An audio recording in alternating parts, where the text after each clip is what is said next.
Hello friends मो लिपि आपण को स्वागत करुच्ची मोर यूट्यूब चैनल लिपि होम किचन रे। चलतु आज आम बनइबा शिंब तरकारी।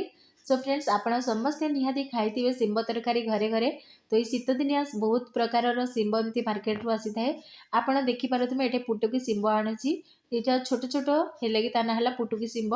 आउ एठिर तार देखंतु एथर तार डेम्फो गुडा को छोड़ेकी जोड़ा बहुत छोट अच्छी ताको मु भांगुनी।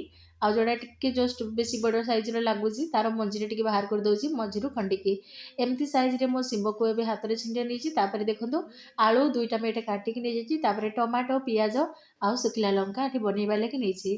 आम प्रथम कौन करना शिंब को पानी में भल भाव में धोईदेवा। तो आप देखिपे भल भाव में शिंब को पानी नहीं जाऊँगी धोईकी। आम गैस को ऑन करदे। शिंब धोईकी पानी सेपटे रखीदे। एवं आम कड़े गरम हो गला से तेल डाल दूची।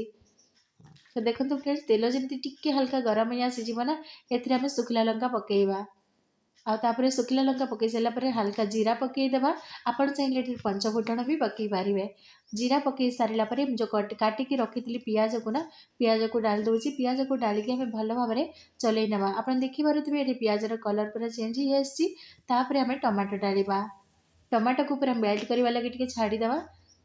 ठीक एतिकी समय आम पकईवा हलदी गुंड आउ स्वाद अनुसार लुण। सो देखो फ्रेंड्स ये दुईटा एवं निहाती पकईबे माने आगर पकईबेनि कि पर पकईबेनि जितेबाला टमाटो टिके सीझी आसुथिबा से टाइम आम पकईबा। तापर मुझे करी मसला पाउडर डाल दूसरी। जेकोसी मसला पाउडर आप डालदेवे जमी आम तरकारीटा आहरी टिके टेस्टी लगे। सो देखो टमाटो पूरा सीझिला बेलू ये तीन टा पकईबे टिके मसला पाउडर आउ हलदी गुंड आउ लुण स्वाद अनुसार लुण। तापर आप देखिपे टमाटो भल भाव में पूरा मेल्ट होगी पूरा जुसी जुसी लगुच। ठीक से टाइम ना आम आलू को पकईबा। आलू को कंचा माने टमाटो जो कंचा थी से टाइम जमा भी पकईबेनि। टमाटो पूरा एमती मेल्ट होपर आम आलू को आउ काटिकी रखी शिंब को आम पकईबा। तो देखो फ्रेंड्स एवं भल भाव में मुझे चलई नौची सब साइड को एमती टिके चलई दूसरी साइड साइड करके। आउ ए पानी टिके बेसी डालिबार आवश्यकता ना कहीं आम लो फ्लेम रे पकईले ए देखिपे पानी पूरा बाहरी आसूची माने शिंबर जो पानी गुड़ाक से बाहर आई पानी ही सीझब ताकू आम एक्सट्रा पानी भी यूज करवानी।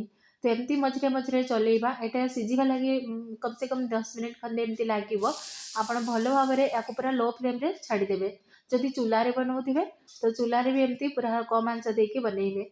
तो देखिपे पूरा शिंब आउ आलू पूरा भल भाव में सीझीगला एमती टिके मुझे सैड रू चलई नौची। यहाँ को आलू को आम बेसी चलैबानी बेसी चलैले आम आलूटा पूरा आलू भर्ता परी हो। तो आम बेसी चलैबानी। तो तापर देखिपे फ्रेंड्स ये पूरा शिंब भल भाव में हो सारी माने पूरा सीझीगला शिंबर मंजी गुड़ाक भी पूरा बाहरी गला देखु।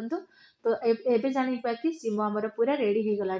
सो फ्रेंड्स आज थिला तो ये शिंब आलू तरकारी सब्जी आपण मानकु केमती लगिला मते कमेंट सेक्शन रे निहाती कहिबे। आ नेक्स्ट रेसिपी कौन देखा लगी चाहते मते जरूर कमेंट करेंगे। तो नेक्स्ट वीडियो देखा लगी जमा भी भूलिबेनी। चलतु मिलवा आउ गोटे वीडियो रे। तो लास्ट तक वीडियो को मोर देखि बहुत बहुत धन्यवाद। Thank you.